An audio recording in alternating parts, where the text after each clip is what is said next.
Si jamais on trouve un animal sauvage, il y a un certain nombre de choses qui ne sont vraiment pas recommandées.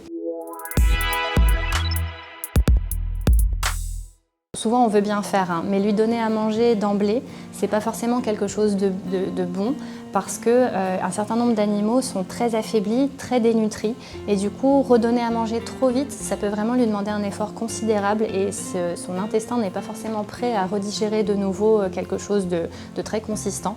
Donc ça peut vraiment être problématique pour lui de lui donner à manger très très vite. Nous, les animaux dénutris, on va vraiment les alimenter avec quelque chose d'hyper digestible, donc il faut vraiment y aller tout doucement au niveau de la réalimentation sur des animaux affaiblis. Ensuite, si on donne de l'eau, il faut vraiment s'assurer que ce soit à disposition et pas forcément le donner à la seringue ou directement dans la bouche parce que pour les oiseaux notamment, il y a un risque de fausse déglutition qui est assez élevé. C'est plus simple si l'animal va boire de lui-même. Après, s'il n'est pas en état de boire, il n'est pas en état de boire, c'est-à-dire qu'il n'est pas non plus en état qu'on lui donne à boire directement dans la bouche.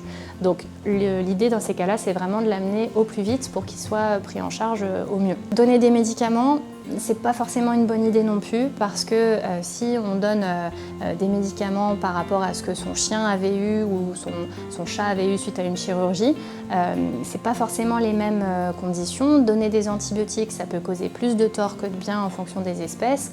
Pareil, donner des anti-inflammatoires, ça peut vraiment être contre-indiqué même si on a l'impression de soulager l'animal de sa douleur.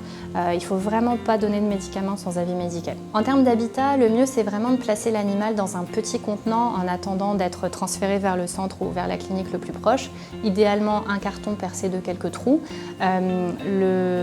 L'idée, c'est vraiment qu'il soit dans un environnement calme, dans le noir, vraiment le plus au calme possible. Il ne faut pas aller le déranger, il ne faut pas aller sans cesse le caresser. Le fait d'être touché pour un animal sauvage, c'est quelque chose de très stressant. Et il faut éviter les contacts, surtout quand il s'agit de petits.